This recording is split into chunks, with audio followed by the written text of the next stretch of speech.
गढ़वा से सुनील कुमार कुशवाहा की रिपोर्ट। चिंया रोड स्थित वृंदावन लाइब्रेरी का उद्घाटन रविवार को गढ़वा सदर अनुमंडल पदाधिकारी श्री संजय कुमार पांडे ने फीता काटकर किया। इस अवसर पर स्थानीय लोगों के साथ साथ शिक्षार्थियों की भी रही मौजूदगी। मुख्य अतिथि के रूप में पहुंचे एसडीएम श्री पांडे ने कहा कि आज के समय में युवा जहां पारंपरिक व्यवसायों की ओर अधिक झुकाव रखते हैं, वहीं दीपक पूजा और उनके भाई बहन ने एक अलग राह चुनकर समाज में शिक्षा को बढ़ावा देने का कार्य किया है। उन्होंने कहा कि लाइब्रेरी जैसे स्टार्टअप की पहल वास्तव में सराहनीय है और आने वाली पीढ़ियों को प्रेरित करने वाली है।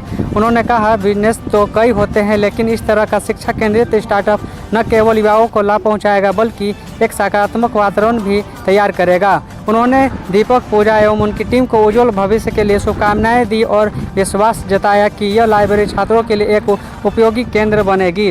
वृंदावन लाइब्रेरी की खासियत यह है कि यह लाइब्रेरी 24/4 खुली रहती है और यहाँ छात्रों के लिए शांत अध्ययन माहौल, एयर कंडीशनर सुविधा, हाई स्पीड वाईफाई, प्रत्येक केबिन में लाइट और charging point, locker, parking, RO पानी, न्यूज़पेपर और करंट अफेयर्स की सुविधा उपलब्ध है। साथ ही लंच और डिस्कस एरिया भी व्यवस्था की गई है। इस मौके पर कई स्थानीय शिक्षकों, छात्रों और बुद्धिजीवियों ने लाइब्रेरी का अवलोकन किया और इनके पर देखिए, गढ़वा हमारा शैक्षणिक दृष्टिकोण से लगातार तरक्की कर रहा है। हम लोगों का एक पब्लिक लाइब्रेरी तो था ही, लेकिन उससे एक कदम आगे चल के इन दो युवाओं ने और उनकी दो बहनें, मतलब इस परिवार ने एक नया स्टार्टअप खोला है। ये स्टार्टअप इस बात का प्रमाण है कि यहाँ के बच्चे, यहाँ के युवा कंस्ट्रक्टिव सोच रहे हैं और वो इस प्रकार से सोचते हैं कि कैसे अन्य युवा यहाँ से आगे बढ़े। इनकी मात्र 25, 20, 23, 21 साल इस प्रकार की उम्र है। इन युवाओं ने, 4 लोगों ने मिलकर के एक स्टार्टअप को यहाँ ये स्वरूप दिया है।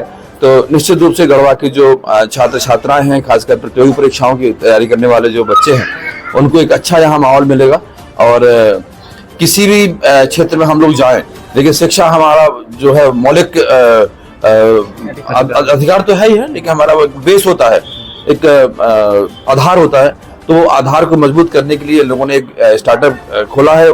इन लोगों को बहुत साधुवाद और इनको शुभकामनाएं कि ये जो इन्होंने प्रयास किया है ये रंग लाएगा, ये खूब इनका ये स्टार्टअप चले और बाकी लोग भी इनसे प्रेरणा लेकर के और इस प्रकार के कंस्ट्रक्टिव काम में आगे आए। वो बहुत बधाई।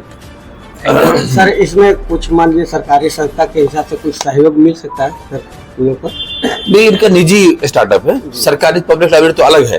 तो ये इनका अपना व्यवसाय कह सकते हैं। बस ये कह सकते हैं कि इन्होंने इस व्यवसाय को चुना, इसके लिए इनके जज्बे को, इनकी सोच को सलाम करते हैं कि व्यवसाय तो और भी हो सकते थे, बहुत सारे व्यवसाय हो सकते थे। तो इन्होंने इस सोच को शुरू किया है। और कोई लोन वगैरह लिया है अपने? अच्छा, उन्होंने अपने मन से कर दिया। अदरवाइज बहुत सारे स्टार्टअप के लोन मिलते हैं। हाँ, वो तो बहुत सारे उसके लिए नियम है। और बल्कि हम आपको बताएंगे कि कैसे स्टार्टअप में सरकारी मदद ली जा सकती है। ठीक है।